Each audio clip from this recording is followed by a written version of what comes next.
Damos la bienvenida al ingeniero Juan Cristóbal Lloret, asambleísta por la provincia de La Suay, es parte de UNES. Ingeniero Lloret, como habíamos señalado en el antecedente, hay confusión. ¿Qué pasa en la realidad, en las relaciones del gobierno de Guillermo Lasso con UNES? ¿O son, digamos que, orillas opuestas? Hay, como dice el gobierno, como dijo el presidente, una conspiración social cristiana UNES para acabar con el gobierno de Lasso, o hay conversaciones, hay acuerdos que llevan a una serie de conjeturas que hablan incluso de pactos del gobierno de Lasso con UNES. ¿Qué nos puede usted comentar? Gracias, estimado Gustavo, muy buenos días. Un cordial saludo para usted, Rosana, y para la directa audiencia de Antena 1. A ver, sí tengo algunas reflexiones con respecto al momento político que estamos viviendo. Primero decirles que nosotros, nuestro único pacto que tenemos es con el pueblo ecuatoriano, no hay otro pacto adicional. Y lo otro, sí veo, digamos, con preocupación cómo el propio gobierno, el presidente Lasso, se ha abierto una serie de frentes con diferentes sectores sociales, que es los que me preocupan más, y políticos también. Si ustedes revisan la actuación del presidente Lasso los últimos meses, se van a dar cuenta que se ha peleado con todos. Es decir, ya no es un gobierno del encuentro, sino es el gobierno del desencuentro. Es decir, ¿con quién me falta pelear? Pero permítame hacerle una observación. Y usted es legislador. Hemos estado nosotros también presentes muchas veces en el Palacio Legislativo. Antes lo hacíamos con más frecuencia, antes de la pandemia. Pero hemos visto nosotros en muchísimos casos en el escenario político, en la asamblea, prácticamente destruirse en los discursos entre asambleístas, diputados entonces en el pasado, y al cabo de un momento estarse tomando un café en la propia asamblea o en algún bar cercano a la asamblea. ¿No es la política también una especie de sainete? A ver, Gustavo. Mire, el hecho de tener, digamos, o la defensa férrea de nuestros principios, nuestras ideales, de nuestras convicciones, no nos quita la posibilidad de poder, digamos, tener una relación interpersonal, digamos. Pero eso no tiene nada que ver, digamos, con nuestras posturas políticas en un momento determinado, y peor aún cuando se trata de definir a través de los votos una posición política. Regreso a la reflexión anterior. Si usted revisa los últimos acontecimientos, el propio presidente Lasso marca distancias con sus aliados, primero con sus aliados naturales, Partido Social Cristiano.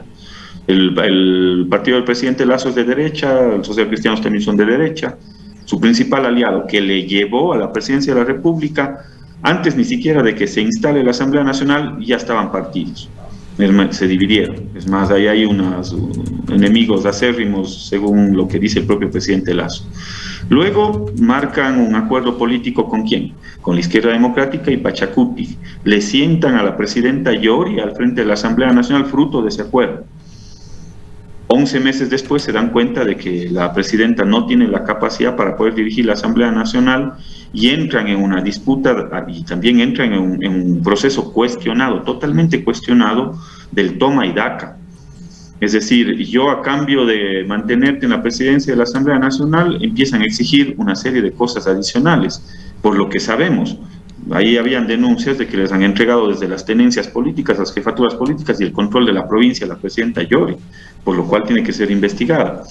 Y resulta que luego, cuando no se aprueba la ley de inversiones, sacan a la luz, digamos, lo que sería el verdadero pacto con la propia Izquierda Democrática, rompen con la Izquierda Democrática, salen a denunciar que Hervas le ha exigido una reducción de impuestos a cambio de los votos. Digamos, la política en su peor expresión.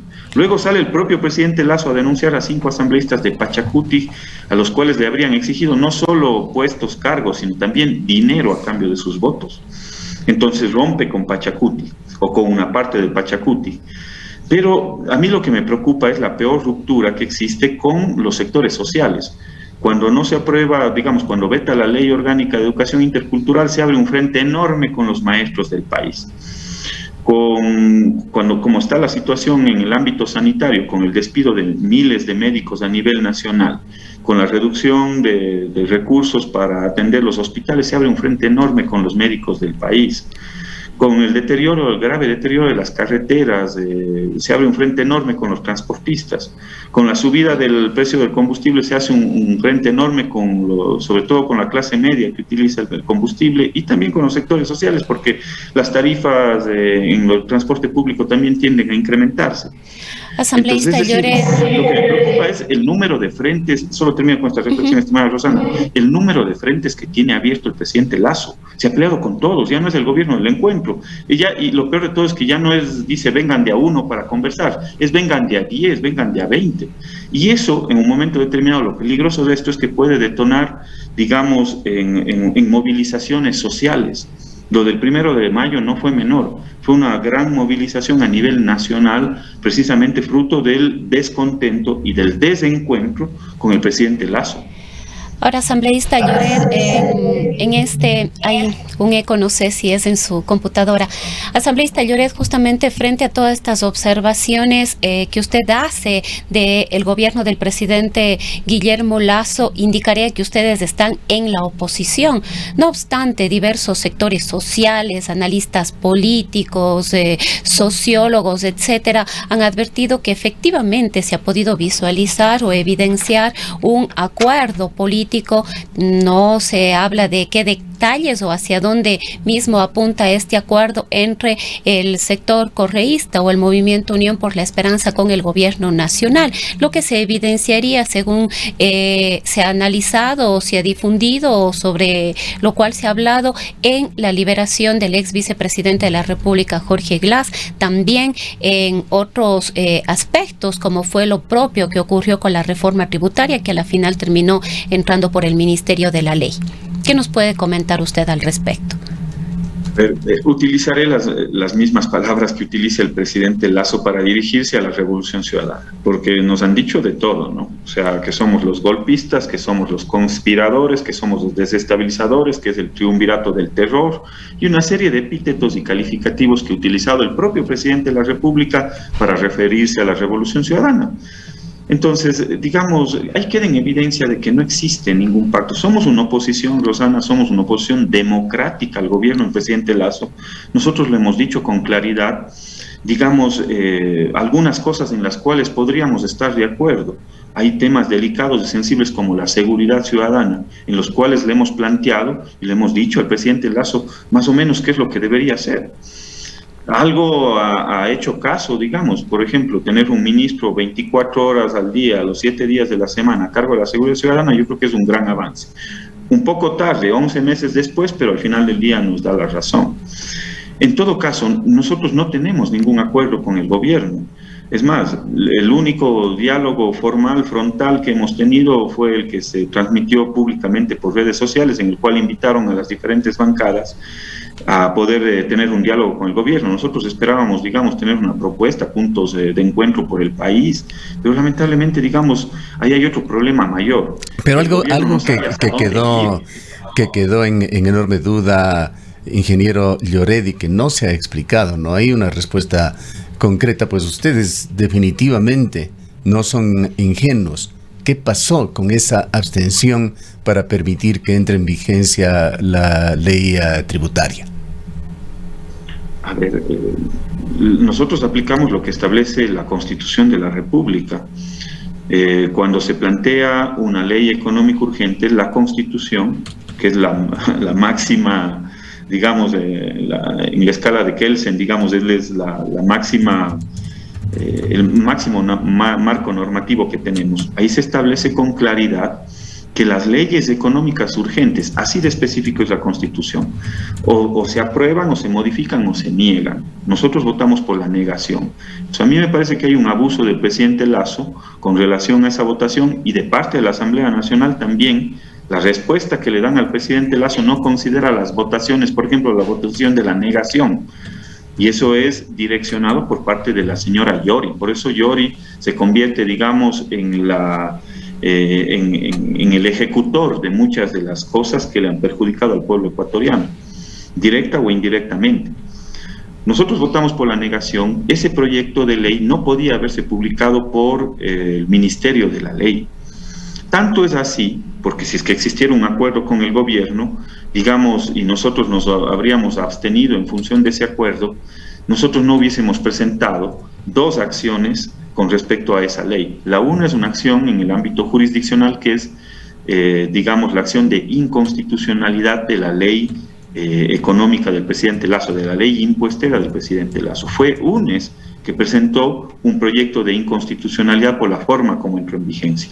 Y otro en el ámbito legislativo, fue UNES que presentó un proyecto para derogar esa ley. Pero lo que se dice, ingeniero Lloret, y lo que ha quedado de alguna manera en la memoria colectiva, por lo menos de ese sector que le interesa la política en Ecuador por diversas razones, es que allí está el acuerdo UNES-gobierno que habría posibilitado finalmente este desenlace con Jorge Glass.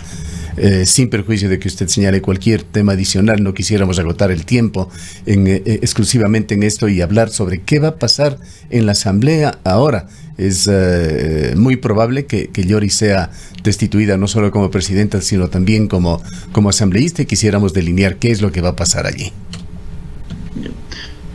Sí me gustaría dejar claro el tema anterior. Imagínense, si alguien tuviera un acuerdo con el gobierno y si hubiésemos hecho a propósito la abstención en la votación, no hubiésemos presentado dos acciones, en el ámbito jurisdiccional y en el ámbito legislativo.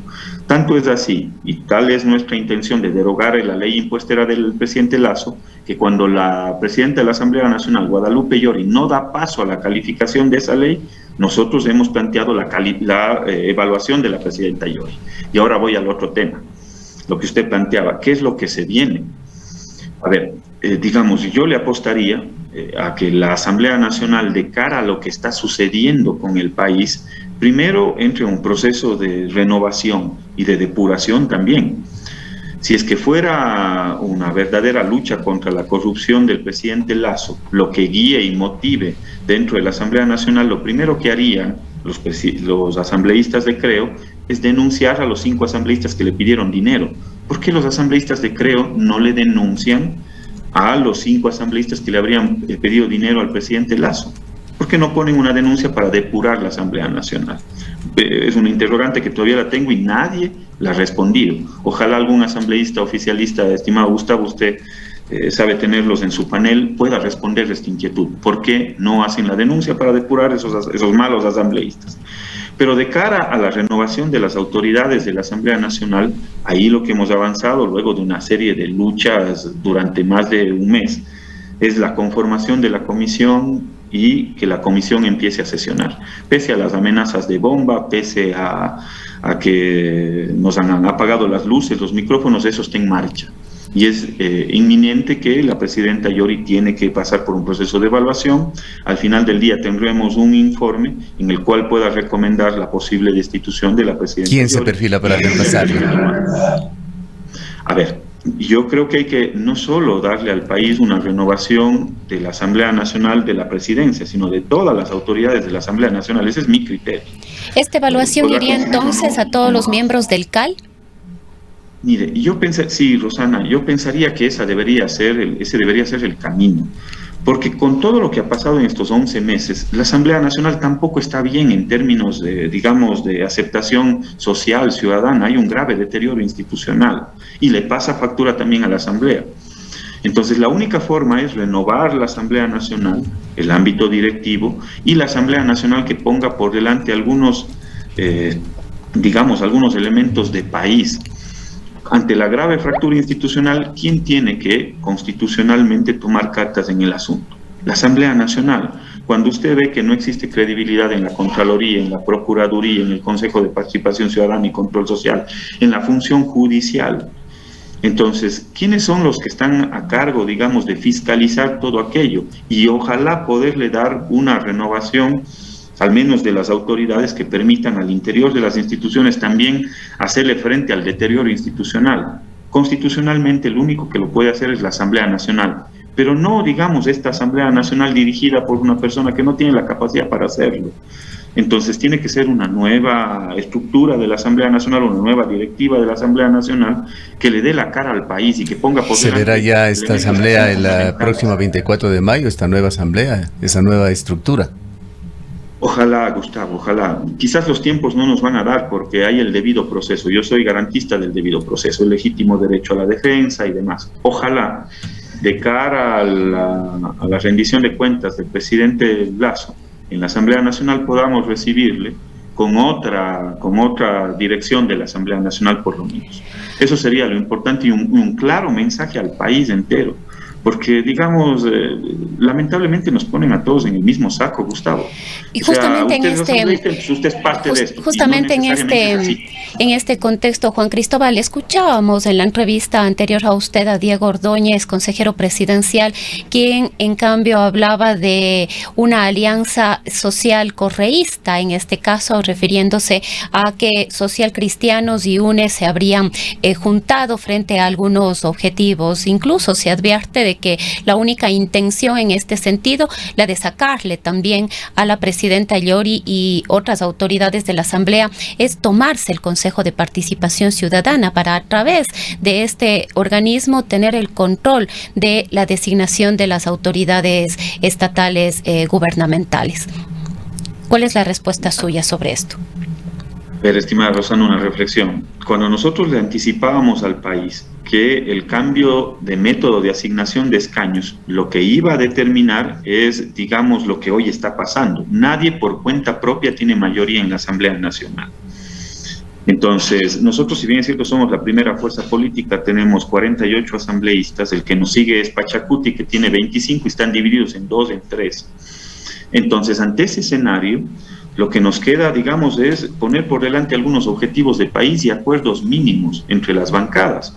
Por ejemplo, la gente necesita respuestas de cara a los problemas de inseguridad, que no necesariamente vienen desde la Asamblea Nacional, pero por lo menos sí exigir que se cumpla con determinadas políticas públicas en seguridad ciudadana, de cara a la generación de empleo y de cara a la reactivación económica, pero también de cara a darle respuestas con respecto a al debilitamiento y a la fractura institucional.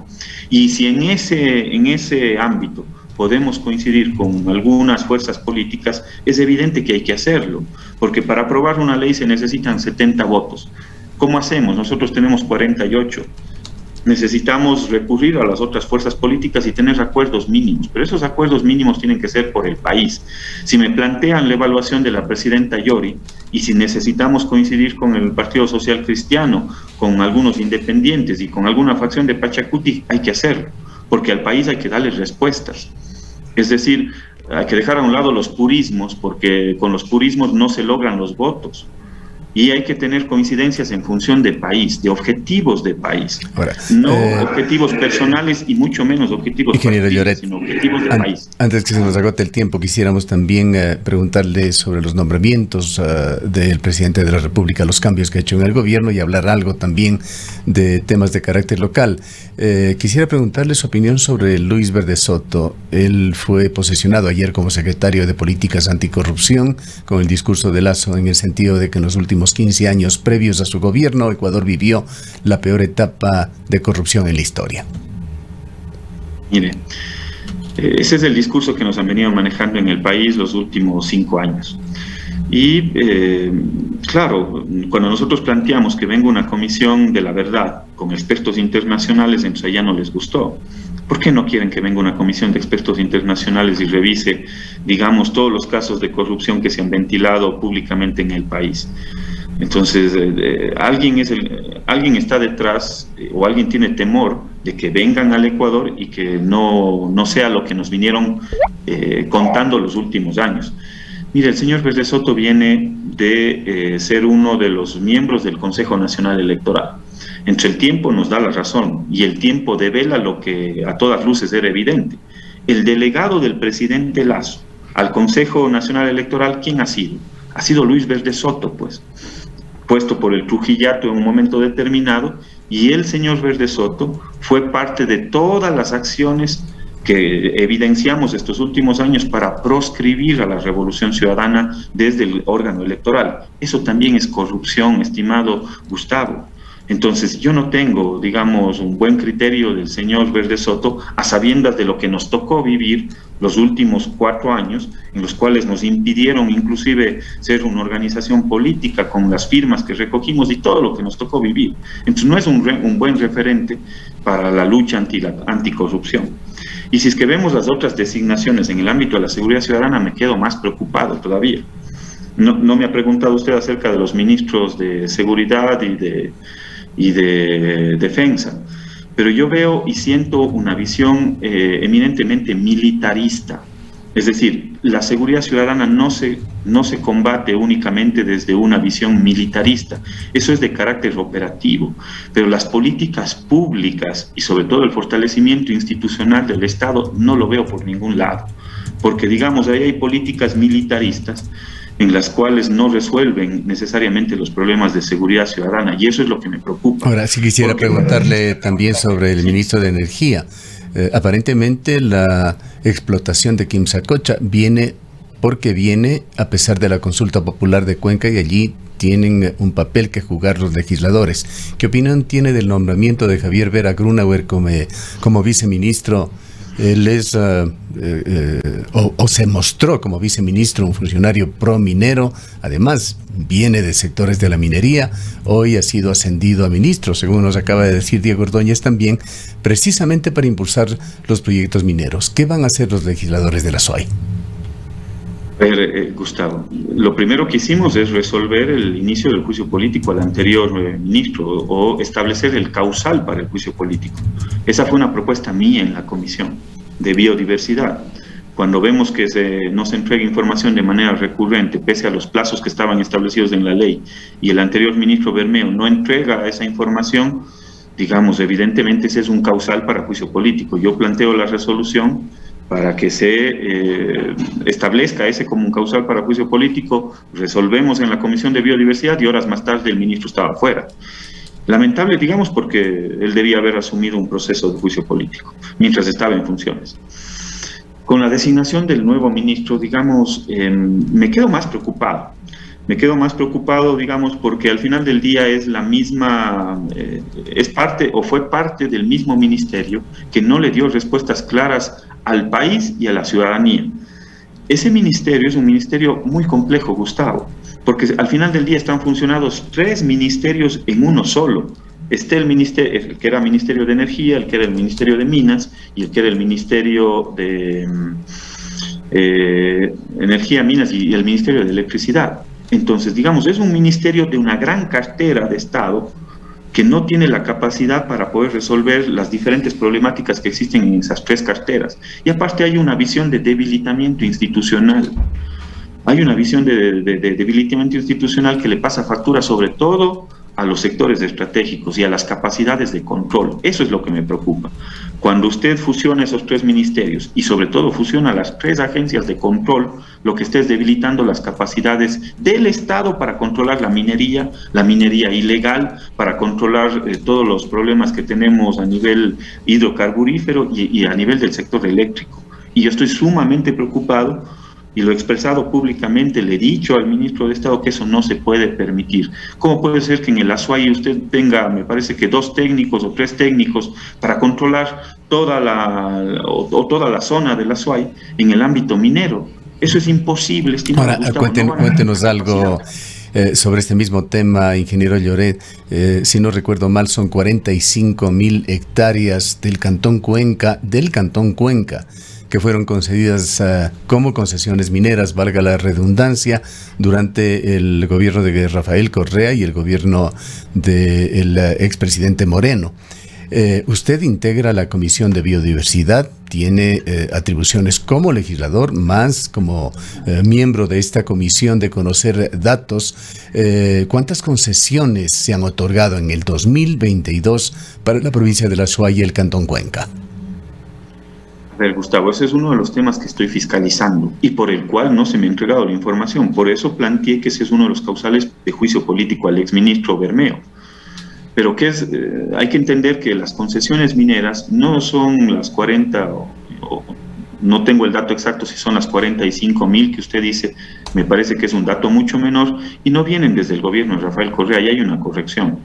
Estas concesiones mineras vienen de larga data, es decir, son procesos de muchos años atrás, finales de los 90, inclusive mucho antes, que se han venido, digamos, renovando y pasando en diferentes fases, desde la exploración avanzada, explotación y demás.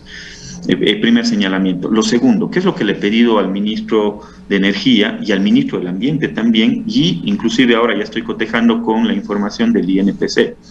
Usted tiene un catastro minero que a partir del 2019 se cerró. Es decir, no deberían haber nuevas concesiones desde el 2019 hasta la fecha. Y eso es lo que estoy fiscalizando. Sí, pero el catastro se volvió a abrir en enero. Eso fue el decreto 151. Durante ese tiempo que estaban cerradas las concesiones, yo tengo algunas denuncias en las cuales se generaron procesos de explotación. ¿Cómo? Si estaban cerradas el catastro minero. Entonces, esas son algunas de las dudas que yo tengo y que estoy fiscalizando. Apenas tenga la información, encantado de la vida le hago llegar.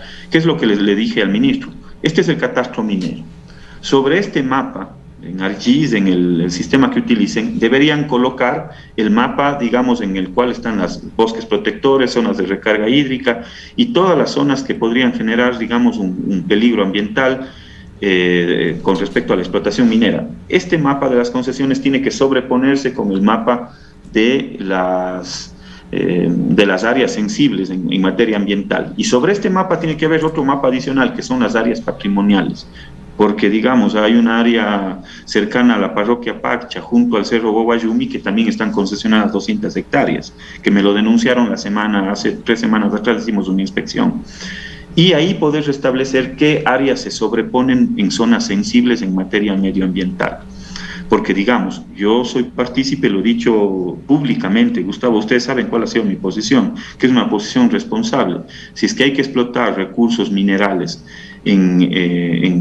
digamos, con la posibilidad de obtener recursos en favor del Estado, siempre y cuando no vayan en contra, digamos, de servicios medioambientales y sobre todo en áreas sensibles. Eso, digamos, para nosotros es una línea roja. Si es que la explotación minera conlleva, digamos, la contaminación de recursos hídricos, para mí sí es una preocupación y una línea roja.